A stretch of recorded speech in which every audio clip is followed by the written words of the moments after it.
Hi hello everyone. Mani Vijay education அகாடமிலேருந்து மணியன் பேசுகிறேன். இன்றைக்கி நம்ம பார்க்க போகிறது என்னென்னா, கவுன்சிலிங் வந்து எப்படி நடக்கும். குரூப் 2A கவுன்சிலிங் வந்து 15ஆம் தேதியிலேருந்து, அதாவது மே 15 டு ஜூன் 20 வரைக்கும் நடக்குது. ஓகேங்களா? இந்த கவுன்சிலிங் வந்து எப்படி நடக்கும், இந்த கவுன்சிலிங் முன்னாடி நம்ம என்ன செய்யணும், இந்த கவுன்சிலிங் நடக்கிறப்ப எப்படி இருக்கும் அப்படிங்கிறதுக்கான டீட்டெயிலிங் வீடியோ தான் இது. இதில் நீங்கள் வந்து என்ன நான் உங்களுக்கு சொல்ல போகிறேன் அப்படின்னா, இந்த வீடியோ ஃபுல்லால் நீங்கள் எப்படி வந்து இந்த கவுன்சிலிங்க்கு நீங்கள் தயாராகணும், கவுன்சிலிங்க்கு என்னென்ன தேவை, நீங்கள் கவுன்சிலிங் டே அப்போ என்ன பண்ணணும், டிஎன்பிஎஸ்சி ஆஃபீஸில் எந்த மாதிரி நடக்கும், இந்த நீங்கள் கவுன்சிலிங் ப்ராக்ரஸ் ஆகிறப்போ என்னென்ன ப்ரொசீஜர் நீங்கள் ஃபாலோ பண்ணணும், அங்கே கவுன்சிலிங் கூடத்தில் நீங்கள் பண்ண வேண்டியது என்ன, அலாட்மெண்ட் ஆர்டர் வந்து உங்களுக்கு எப்படி அப்போ கிடைக்கும், அதை நீங்கள் வந்து வாங்கினதுக்கப்புறம் நீங்கள் என்ன பண்ணணும், இதை பற்றின ஃபுல் டீட்டெயில் தான் இந்த வீடியோவில் நான் உங்களுக்கு கொடுத்துருக்கேன். வித் பிக்சரோட எக்ஸ்பிளைன் பண்ணியிருப்பேன். ஓகேங்களா? டிஎன்பிஎஸ்சி ஆஃபீஸோட பிக்சரோட எக்ஸ்பிளைன் பண்ணியிருப்பேன். ஓகேங்களா? இந்த வீடியோ ஸ்கிப் பண்ணாமல் ஃபுல்லாக பாருங்கள். அப்போ நீங்கள் வந்து ஒரு கவுன்சிலிங் பற்றின உங்களுக்கு ஒரு டீட்டெயிலும் கிடைச்சிரும். ஓகேங்களா? ஃபுல் அண்ட் ஃபுல் தெளிவாகவே வந்து நான் உங்களுக்கு சொல்லியிருப்பேன். நீங்கள் கவுன்சிலிங் அப்போ என்ன பண்ணணும், எப்படி ப்ரொசீஜரு, எந்த மாதிரி நடக்கும், இது எல்லாமே உங்களுக்கு டீட்டெயில்டாக எக்ஸ்பிளைன் பண்ணியிருப்பேன். ஸோ ஸ்கிப் பண்ணாமல் பாருங்கள். ஸோ இந்த வீடியோ பார்க்குறவங்க யூஸ்ஃபுல்லாக இருக்குன்னு நினச்சிங்கன்னா சப்ஸ்கிரைப் பண்ணிவிட்டு பாருங்கள். ஓகேங்களா? உங்களுக்கு கண்டிப்பாக நான் ஒரு பயனுள்ள தகவல் தான் கொடுப்பேன். ஸோ சப்ஸ்கிரைப் பண்ணுங்கள். ஓகேங்களா? சரி, வாங்க வீடியோக்குள்ளே போகலாம். ஓகேங்களா? இப்போ கவுன்சிலிங் வந்து உங்களுக்கு வந்து 15ஆம் தேதி ஸ்டார்ட் ஆக போகுது. அப்படிங்கிறப்போ இது வந்து டிஎன்பிஎஸ்சி ஆஃபியோட ஃப்ரண்ட் எண்டு குரூப் 1 கவுன்சிலிங் போனப்போ எடுத்த ஃபோட்டோ தான் இது. ஓகே, இந்த அளவுக்கு உங்களுக்கு க்ரௌடட் இருக்கும். உங்களுக்கு பேரண்ட்ஸ் அக்கமடேஷனுக்கு வந்து ஃபர்ஸ்ட் ஆஃப் ஆல் நீங்கள் வந்துட்டீங்க அப்படின்னா, இப்போ நீங்கள் வந்து கவுன்சிலிங்க்கு வர்றதை பற்றியே நான் உங்களுக்கு சொல்லிடுறேன். எய்தர் ஃப்ரம் பஸ்ஸு, இல்லை வந்து ட்ரெயின், இல்லை வந்து ஃப்ளைட்டு. ஓகேங்களா? இந்த 3 டிரான்ஸ்போர்ட் வழியாக நீங்கள் உள்ளே வர்றீங்க, சென்னை வர்றீங்க அப்படின்னா, பஸ்ஸில் வந்தீங்க அப்படின்னா கிளாம்பாக்கத்தில் உங்களுக்கு இறக்கி விட்டாங்க அப்படின்னா, அங்கேருந்து நீங்கள் வந்து சென்ட்ரலுக்கு வந்து தான் வரணும். இல்லைனா கோயம்பேடு வந்து அங்கேருந்து பிராட்வே போகிற பஸ்ஸு அங்கேயே இருக்கும். எனக்கு தெரிஞ்சு கிளாம்பாக்கத்துலேயே பிராட்வே போகிற பஸ் இருக்கும். பிராட்வே ஏறிட்டிங்கன்னா போதும், பிராட்வே பஸ் ஸ்டாண்டு பக்கத்தில் தான் இங்கே இருக்கும். ஓகேங்களா? நம்மளுக்கு டிஎன்பிஎஸ்சி ஆஃபீஸ் இருக்கும். இன்கேஸ் நீங்கள் வந்து ட்ரெயின் மூலமாக வர்றீங்க அப்படிங்கிற பட்சத்தில், ட்ரெயினில் நீங்கள் வந்து சென்ட்ரலில் வந்து இறங்கிட்டு, சென்ட்ரல்லேருந்து பிராட்வே வந்து அதிகபட்சம் ஒரு 1.5 to 2 கிலோமீட்டர் தான். ரொம்ப ரொம்ப ரொம்ப பக்கம் தான். சென்ட்ரல்லேருந்து வாக்கபிள் டிஸ்டன்ஸ் தான். ஸோ நீங்கள் இந்த ஆப்ஷன்ஸ் வந்து சூஸ் பண்ணிக்கலாம். இல்லை அப்படிங்கிற பட்சத்தில் நீங்கள் ட்ரெயின் முடிஞ்சா நீங்கள் அதுக்கப்புறம் ஃப்ளைட்டில் நீங்கள் வர்றீங்க அப்படின்னா, இதில் சென்னை ஏர்போர்ட் வந்துட்டீங்க அப்படின்னா அங்கேருந்து மெட்ரோ. ஓகேங்களா? அங்கேருந்து மெட்ரோ நீங்கள் எடுத்திங்கன்னா ரூட்டு வந்து கிண்டி, சைதாப்பேட்டை, நந்தனம், அந்த ரூட்டில் வந்து போனீங்கன்னா வண்ணாரப்பேட்டை வந்து போகும். வண்ணாரப்பேட்டை போகிற மெட்ரோவில் ஏறினீங்க, ப்ளூ லைன் அது. வண்ணாரப்பேட்டை போகிற மெட்ரோவில் ஏறினீங்கன்னா உயர்நீதிமன்றம் ஸ்டாப்பு. உயர்நீதிமன்றம் ஸ்டாப்பில் Broadway exit, Broadway bus stand எக்ஸிட்டில் வந்து மெட்ரோலேருந்து நீங்கள் வெளியில் வந்தீங்க அப்படின்னா, நியர்பை வந்து உங்களுக்கு வாக்கபிள் டிஸ்டன்ஸில் டிஎன்பிஎஸ்சி ஆஃபீஸ் இருக்கும். ஓகேங்களா? இந்த 3 வேக்கும் நீங்கள் இது பண்ணிடலாம். இப்போ லோக்கல் ட்ரெயினிங் எடுக்கிறீங்க, இப்போ நீங்கள் தாம்பரம் வந்துட்டீங்க, அங்கேருந்து லோக்கல் ட்ரெயின் எடுத்தீங்க அப்படின்னாலுமே லோக்கல் ட்ரெயின் வந்து ஃபோர்ட் ஸ்டேஷன் கிட்ட வந்து நிற்கும். ஓகேங்களா? சென்னை ஃபோர்ட்டுன்னு சொல்லிட்டு அங்கேருந்து வந்து நீங்கள் நடந்து வந்துக்கலாம். ஓகேங்களா? இந்த டிரான்ஸ்போர்ட் அவைலபிலிட்டி ஃபார் குழந்தாய்வுக்கு இந்த ஒரு 4 ஆப்ஷன் மூலமாக நீங்கள் வந்து பிராட்வே வந்து ரீச் பண்ண முடியும்.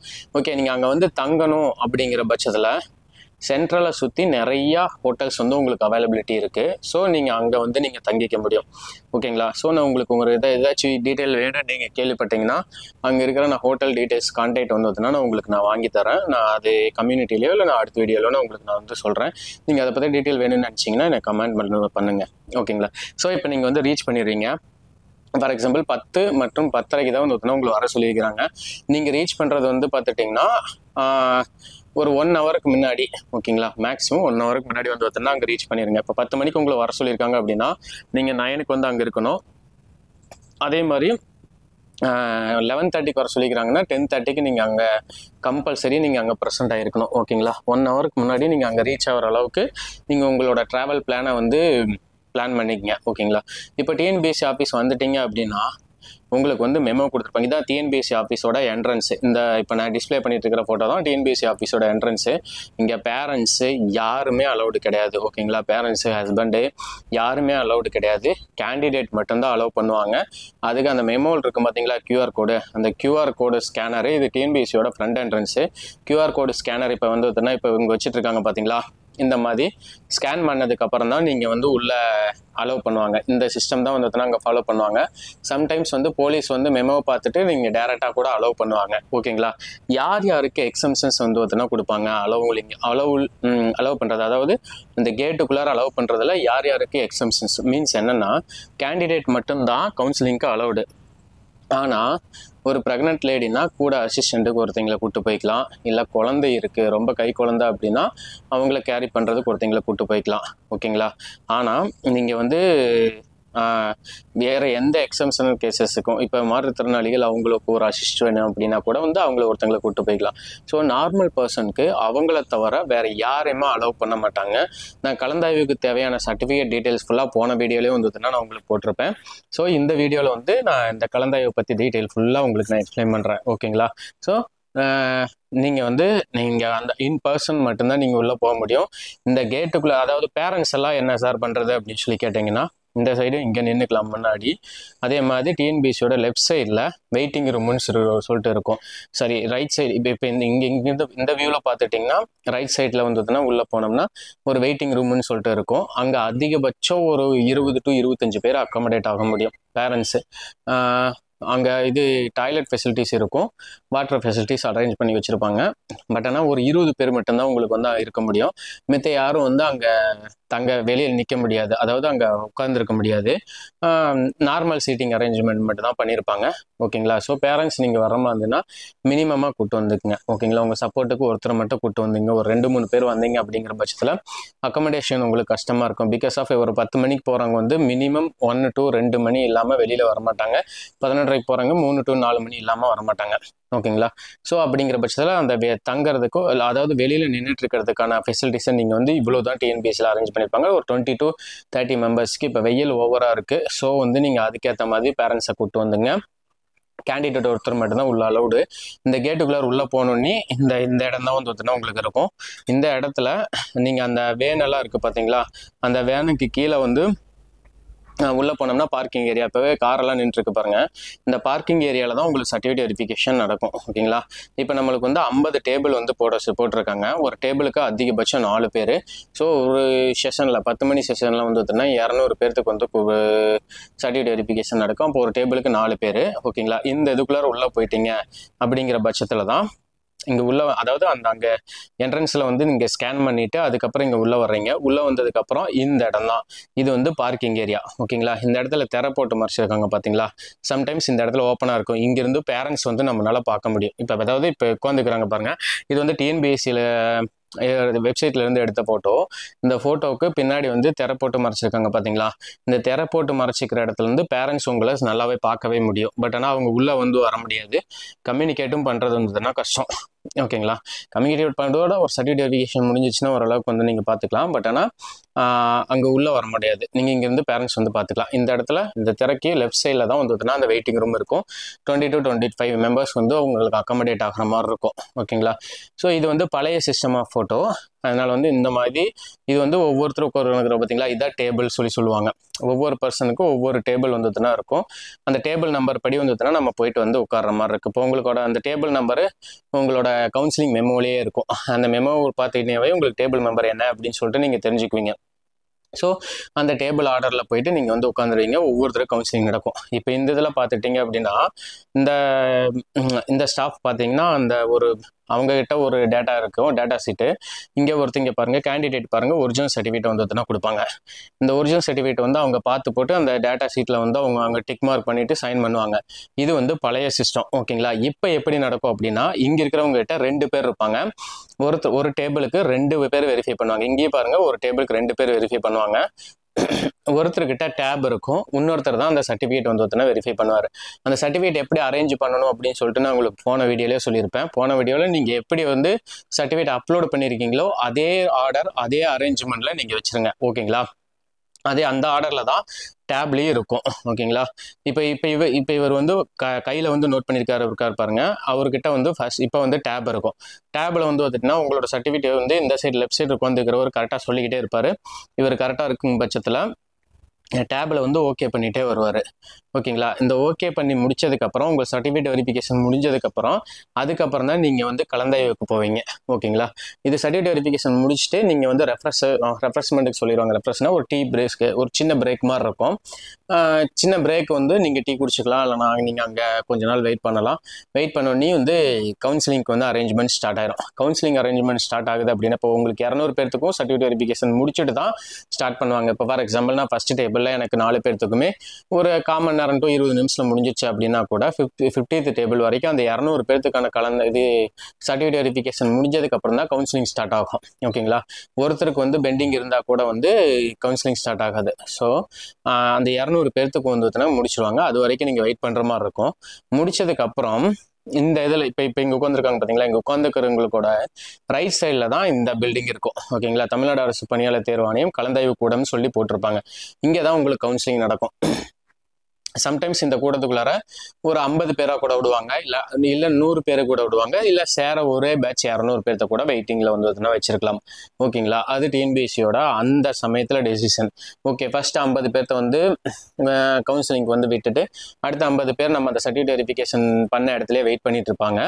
அங்கே சர்டிஃபிகேட் வெரிஃபிகேஷன் முடிஞ்சிருக்கும். அவங்களுக்கு முடிஞ்சிருந்தாலும் இந்த ஃபர்ஸ்ட் 50 பேர் போயிட்டு அவங்களுக்கு கலந்தாய்வு ஸ்டார்ட் பண்ணி அவங்களுக்கு முடிச்சதுக்கப்புறம் அடுத்த 50 பேர் அடுத்தடுத்து அப்படி கூட விடலாம். இல்லை 100 பேர் 100 பேரா 200 பேர்த்த முடிக்கலாம். இது ஒரு பேட்சுக்கு நான் சொல்கிறேன். 10 மணி பேட்ச்னா 10 மணி பேட்சுக்கு சொல்கிறேன். 11:30 பேட்சுக்கு இதே ப்ரொசீஜர் தான் ஃபாலோ ஆகும். ஸோ இதுக்கு அடுத்து நீங்கள் போயிட்டீங்க அப்படின்னா வந்து இந்த கலந்தாய்வு கூடத்தில் 50 பேர் இல்லை 100 பேராக வந்ததுன்னா கூப்பிடலாம், இல்லை 200 பேராகவும் சேர வந்ததுன்னா உங்களை அக்கமடேட் பண்ண முடியும். இந்த வழியாக தான் நீங்கள் உள்ளே போவீங்க. கலந்தாய்வு கூடத்துக்குள்ளார போயிட்டீங்க அப்படின்னா இந்த மாதிரி தான் சீட்டிங் அரேஞ்ச்மெண்ட்ஸ் இருக்கும். இங்கே வந்து உங்களோட ரேங்க் வைஸ் வந்து உங்களை உட்கார வச்சிருப்பாங்க. ஓகேங்களா? நீங்கள் அதாவது இப்போ ஃபார் எக்ஸாம்பிள் செகண்ட் டே போகிறீங்க அப்படின்னா 401 ரேங்க்லேருந்து 800 ரேங்க் வரைக்கும் இருக்குங்களா? அப்போ ஃபர்ஸ்ட் பேட்சில் வந்து 401 வரைக்கும் 600 வரைக்கும் இருக்கும். அப்போது 401 தான் அந்த டேக்கான ஃபர்ஸ்ட் ரேங்கு. ஸோ அந்த டேயில் ஃபர்ஸ்ட் ரேங்கில் இருக்கிறவங்க முன்னாடி உட்காந்துருப்பாங்க. இதுக்கு இப்போ இவங்க 2 பேர்த்துக்கு முன்னாடி தான் டிஸ்பிளே வந்து ஓடிட்டுருக்கும். ஓகேங்களா? நீங்கள் டிஸ்பிளே பார்த்துட்டு கவுன்சிலிங்கில் வந்து நீங்கள் சூஸ் பண்ணலாம் அப்படின்னு சொல்லி நினச்சிடாதீங்க. அங்கே டைமே இருக்காது. ஸோ உங்களோட ப்ரிஃபரன்ஷியல் ஆர்டர் 10 to 15 ப்ரிப்பேர் பண்ணி வச்சுட்டு போங்க. ஓகேங்களா? 10 to 15 ஆர்டர் ப்ரிப்பேர் பண்ணி 15 டிபார்ட்மெண்ட்டை நீங்கள் ப்ரிப்பேர் பண்ணி வச்சுட்டு போயிருந்தால் மட்டும்தான் உங்களால் இதில் வந்து நீங்கள் கரெக்டாக வந்து பண்ண முடியும். இல்லைனா லாஸ்ட் மினிட் வந்து ஸ்ட்ரகிளை வந்து நீங்கள் ஃபேஸ் பண்ணுவீங்க. ஓகேங்களா? இந்த கவுன்சிலிங் ஹாலில் நீங்கள் வந்து இப்போ உட்காந்துருக்கணும். இந்த மாதிரி வந்ததுன்னா உட்காந்துட்டு இருந்தீங்கன்னா மட்டும் உங்களுக்கு ரேங்க் வைஸ் வந்து உட்காந்துட்டு இருப்பாங்க. அதுக்கப்புறம் வந்து உங்களுக்கு கவுன்சிலிங் வந்ததுன்னா நடக்கும். ஓகேங்களா? ஒவ்வொரு ரேங்க் வைஸ் வந்து உங்களுக்கு கூப்பிடுவாங்க இந்த கவுன்சிலிங் ஹால்லேருந்து. ஸோ அங்கே நமக்கு வந்து டிஸ்பிளே வந்ததுன்னா போயிட்டுருக்கோம். ஓகேங்களா? இந்த கூடம் தான் இது. தனியாக வந்து இது டிஎன்பிஎஸ்சி பில்டிங்க்கு பின்னாடி வந்து அப்படியே இருக்கும். ஓகேங்களா? இந்த பில்டிங்குள்ளே போனதுக்கப்புறம் தான் உங்களுக்கு கவுன்சிலிங் ரேங்க் வைஸ் வந்ததுன்னா ஸ்டார்ட் ஆகும்.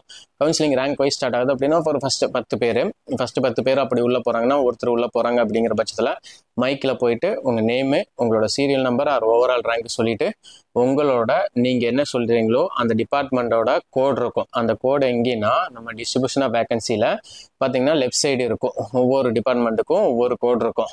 அந்த கோட் நம்பர் சொல்லிவிட்டு எந்த டிபார்ட்மெண்ட் அப்படின்னு சொல்லி சொல்லணும். இன்கேஸ் ரெவன்யூ இல்லை ரூரல் நீங்கள் சூஸ் பண்ணுறீங்க அப்படிங்கிற பட்சத்தில் ஒவ்வொரு டிஸ்ட்ரிக்டும் தனித்தனி கோட் இருக்கும். அந்த கோடு நம்பர் சொல்லிவிட்டு எந்த ஊர் அப்படின்னு சொல்லி சொன்னீங்கன்னா அதை நீங்கள் அந்த மைக்கில் நீங்கள் சொல்லணும். மைக்கில் நீங்கள் சொன்னோன்னே வந்துட்டிங்கன்னா அங்கே உள்ளே இருக்கிறவரை செக் பண்ணி பார்ப்பாங்க. வேகன்சி இருக்குது அப்படிங்கிற பட்சத்தில் அலகேட் ஆயிரும். அப்படி இல்லை அப்படிங்கிற பட்சத்தில் அடுத்த சாய்ஸ் உங்களுக்கு சொல்லுவாங்க. இல்லை சார் வேகன்சி இல்லை அப்படின்னு சொல்லி சொல்லிட்டு அடுத்த சாய்ஸ் உங்களோடது சொல்லுங்கள் அப்படின்னு சொல்லி சொல்லிடுவாங்க. ஸோ நீங்கள் அடுத்த சாய்ஸுக்கு வந்துட்டுனா போகணும். ஓகேங்களா? இப்போ 2வது சாய்ஸ் சொல்கிறீங்க. 2வது சாய்ஸ்லேயும் வந்துட்டுனா வேகன்சி இல்லை அப்படின்னா 3வது சாய்ஸ் சொல்லுவீங்க. 3வது சாய்ஸ்லேயே வேகன்சி இல்லைன்னா 4வது சாய்ஸ். 4வது சாய்ஸில் வேகன்சி இருக்குது அப்படின்னா அலகேட் ஆயிரும். ஓகேங்களா? இது நீங்கள் போயிட்டு ஃபர்ஸ்ட் சாய்ஸில் கூட உங்களுக்கு அலகேட் ஆகலாம். இது எல்லாமே நீங்கள் தான் சொல்லணும். நீங்கள் சொல்கிறது தான் அவங்க போடுவாங்க. நீங்கள் சொல்கிறப்போ அந்த டிபார்ட்மெண்ட்டோட கோடு ப்ளஸ் வந்து அந்த டிபார்ட்மெண்ட்டோட நேம் இது 2ம் தான் நீங்கள் சேர்த்து சொல்லணும். இப்போ நீங்கள் சொல்கிறீங்க அப்படிங்கிற பட்சத்தில் அடுத்து எங்கே போகும் அப்படின்னா சொல்லி முடிச்சுட்டு நீங்கள் வெளில வந்துட்டு கொஞ்சம் நேரம் வெயிட் பண்ணுற மாதிரி இருக்கும். ஒரு 5 minutes இல்லை 10 minutes. ஓகேங்களா? அதிகபட்சம் அந்த 5 to 10 minutes உங்களுக்கு வந்து ஆர்டர் காப்பி ரெடி ஆயிடும். ஆர்டர் காப்பி ரெடி ஆகி சைன் ஆகி வந்துட்டுனா உங்கள்கிட்ட வந்து கொண்டு வந்து கொடுத்துருவாங்க. இவ்வளோதான். இந்த சைன் ஆகி உங்களுக்கு வந்து கொண்டு வந்து கொடுத்ததுக்கப்புறம் நீங்கள் தாராளமாக வெளியில் வந்துடலாம். கலந்தாய்வு கூடத்தை எடுத்து வெளியில் வந்துட்டு நீங்கள் அதுக்கப்புறம் வந்து கேட் விட்டு கூட வெளியில் வந்துட்டு நம்ம செவரு முன்னாடி டிஎன்பிஎஸ்சிக்கு முன்னாடி ஒரு ஃபோட்டோ ஒன்று எடுத்துகிட்டு ஜாலியாக ஒரு ஸ்டேட்டஸ் ஒன்று போட்டுட்டு நீங்கள் ஜாலியாக வந்துடலாம். இந்த கவுன்சிலிங் ப்ரொசீஜர் இந்த அளவுக்கு தான் இருக்கும். உங்களுக்கு ரொம்ப டிஃபிகல்ட்டி எல்லாம் இல்லை. சர்டிஃபிகேட் வந்து நான் என்னென்ன கொண்டு வரணும்னு சொல்லி போட்டு போன வீடியோலேயே நான் உங்களுக்கு எக்ஸ்ப்ளனேஷன் பண்ணியிருப்பேன். அந்த வீடியோ தெளிவாக பார்த்துட்டீங்க அப்படின்னா யார் யாருக்கு என்னென்ன சர்டிஃபிகேட் அப்படின்னு சொல்லிட்டு உங்களுக்கு வந்து இப்போ புரிஞ்சிடும். ஸோ அந்த ப்ரொசீஜர் படி வந்து சர்டிஃபிகேட் எடுத்துக்கிட்டிங்கன்னா கலந்தாய்வு வந்து ரொம்ப டிஃபிகல்ட்டியாக இருக்காது. என்ன எல்லாரும் பண்ணுற தப்பு என்ன பண்ணுவீங்க அப்படின்னா, அங்கே போயிட்டு வேகன்சி இருக்கான்னு டிஸ்பிளே பார்த்துட்டே இருப்பீங்க. உங்கள் வேகன்சி உங்கள் டிபார்ட்மெண்ட் வர்றதுக்குள்ளாரையே நீங்கள் கவுன்சிலிங் போகிற மாதிரி கூட இருக்கும். ஸோ அதனால தான் நான் ஆர்டர் ஆஃப் சாய்ஸை வந்து ரெடி பண்ணி வச்சுக்கோங்க அப்படின்னு சொல்லிட்டு நான் சொல்லியிருப்பேன். ஓகேங்களா? அந்த டிபார்ட்மெண்ட் எப்படி செலக்ட் பண்ணுறது அப்படிங்கிறதுக்காகவும் வீடியோ போட்டிருப்பேன். அந்த இதுபடி அந்த வீடியோ தெளிவாக பாருங்கள். தெளிவாக பார்த்தீங்கன்னா உங்களுக்கு ஒரு ஐடியா கிடைக்கும். அந்தபடி ஒரு 10 to 15 டிபார்ட்மெண்ட்டை வந்து செலக்ட் பண்ணி வச்சுங்க. ஒவ்வொரு நாள் கவுன்சிலிங் முடிகிறப்போ நீங்கள் கொடுத்துருக்கிற ஆர்டர் இருக்கிற டிபார்ட்மெண்ட் முடிஞ்சிச்சு அப்படின்னா அடுத்தடுத்த டிபார்ட்மெண்ட்டுக்கு வந்து மூவ் ஆன் ஆவாங்க. அப்படி மூவ் ஆன் பண்ணுறப்போ அதாவது அடிச்சு விட்ருங்க ஒவ்வொரு டிபார்ட்மெண்ட். இப்போ காலையில் இப்போ நீங்கள் ஒரு ஆர்டர் பண்ணிக்கிற ஒரு 15 ஃபஸ்ட் எம்சி ரெண்டாவது எல்லாம் பாடிட்டுனா நீங்கள் 3வது நாள் போகிறீங்க அப்படின்னா ஃபர்ஸ்ட் நாள் அது தீர்ந்துச்சுன்னா ஒவ்வொன்றா வந்து அடிச்சு விட்டுக்கிட்டே வாங்க. அப்படிங்கிறப்ப கடைசியாக நீங்கள் போகிறப்போ ஒரு 5 to 6 டிபார்ட்மெண்ட் இருக்குன்னா அது கண்டிப்பாக 5 to 6 டிபார்ட்மெண்ட் உங்களுக்கு கண்டிப்பாக கிடைக்கும். எந்த ஒரு ஹெசிடேஷனும் இல்லாமல் வேகன்சி நீங்கள் வந்து பார்க்கணுங்கிற அவசியமே இல்லாமல் போயிட்டு நீங்கள் சொல்லலாம், சார் இப்போ எனக்கு வந்து ஒரு வேகன்சி தான் இருக்குது, நான் கவுன்சிலிங் போகிறப்ப எனக்கு தெரியுமா தெரியாதான்னு கிடைக்குமா கிடைக்காதுன்னு தெரியல அப்படின்னா கூட அதையுமே லிஸ்ட் அவுட் பண்ணிட்டு நீங்கள் அங்கே போய் சொல்லுங்கள், சார் எனக்கு வந்து இப்போ ஃபார் எக்ஸாம்பிள் ஏஎஸ்ஓல ஒரே ஒரு வேகன்சி தான் இருக்குது அப்படின்னா முன்னாடி இருக்கிற 10 பேர்த்துல யாராச்சும் எடுத்தாங்களே எடுக்கலையான்னு உங்களுக்கு தெரியாது. சரி, நீங்கள் ஒரு கெஸ்ட்டில் வந்து யாராச்சும் எடுத்திருப்பாங்க அப்படின்னு சொல்லி போட்டு வேறு டிபார்ட்மெண்ட் இருந்தீங்கன்னா ஒரு வேளை அது வேக்கண்ட் கூட இருக்கலாம். அந்த இடத்துல நீங்கள் என்ன மிஸ்டேக் பண்ணக்கூடாது அப்படின்னா நீங்கள் போயிட்டு சரி எடுத்திருப்பாங்க அப்படின்னு சொல்லி போட்டு வேறு டிபார்ட்மெண்ட் சொல்லலாம்னு சொல்லக்கூடாது. நீங்கள் என்ன பண்ணணும் அப்படின்னா அவங்க எடுத்துருக்காங்களோ இல்லையோ நீங்கள் வந்து அந்த டிபார்ட்மெண்ட்டை சொல்லணும். இப்போ ஏஎஸ்ஓ அப்படின்னு சொல்லி சொன்னேன் அப்படின்னா ஏஎஸ்ஓ அந்த கோட் நம்பர் சொன்னீங்கன்னா அவங்க இருந்ததுன்னா அலாட்மெண்ட்டிங் கொடுத்துருவாங்க, இல்லைன்னா வந்து நெக்ஸ்ட் சாய்ஸை சொல்லுவாங்க. அதுக்குன்னு யாராச்சும் எடுத்திருப்பாங்க அப்படின்னு சொல்லி போட்டு கெஸ்ட்டில் வேறு டிபார்ட்மெண்ட் சொல்லிட்டீங்கன்னா நீங்கள் நினச்ச டிபார்ட்மெண்ட் எடுக்க முடியாமல் போகிறதுக்கான பாசிபிலிட்டிஸ் இருக்குது. இந்த மிஸ்டேக் எல்லாம் பண்ணிடாதீங்க. ஓகேங்களா? ஸோ இதுதான் வந்து ஒரு கவுன்சிலிங் வந்து நடக்கும். டிஎன்பிசியோட கவுன்சிலிங் வந்து இந்த மாதிரி தான் நடக்கும். நான் உங்களுக்கு எல்லா டீட்டெயிலும் நான் எக்ஸ்பிளைன் பண்ணியிருப்பேன்னு நான் நினைக்கிறேன். இது உங்களுக்கு யூஸ்ஃபுல்லாக இருக்குன்னு நீங்கள் நினச்சிங்கன்னா ஷேர் பண்ணுங்கள். நான் உங்களுக்கு நம்ம டெலகிராம் லிங்க்கை வந்து நான் டிஸ்கிரிப்ஷன்லேயும் ஃபஸ்ட் கமெண்ட்லேயும் பின் பண்ணுறேன். உங்களுக்கு ஏதாச்சும் டவுட்டு இல்லை வந்து இது சம்மந்தமாக ஏதாச்சும் கிளாரிஃபிகேஷன் வேணும் அப்படின்னு சொல்லி நினச்சிங்கன்னா கமெண்ட் பண்ணுங்கள். இல்லைன்னா டெலகிராமில் வந்து நான் யூடியூப்பில் ரிப்ளை பண்ணேன்னா டெலகிராமில் வந்து எனக்கு ரிப்ளை பண்ணுங்கள். டெலகிராமில் வந்து கேளுங்க, நான் கண்டிப்பாக வந்ததுன்னா நான் உங்களுக்கு ரிப்ளை பண்ணுறேன். ஓகேங்களா? இந்த வீடியோ ஃபுல்லாக பார்த்ததுக்கு வந்ததுன்னா நன்றி. சப்ஸ்கிரைப் பண்ணுங்கள், ஷேர் பண்ணுங்கள், லைக் பண்ணுங்கள். Thank you so much. தொடர்ந்து இந்த மாதிரி வந்து உங்களோட கவுன்சிலிங் முடிகிற வரைக்கும் நான் உங்களுக்கு இந்த சப்போர்ட் வந்து கொடுத்துக்கிட்டே இருப்பேன். ஓகேங்களா? Thank you so much.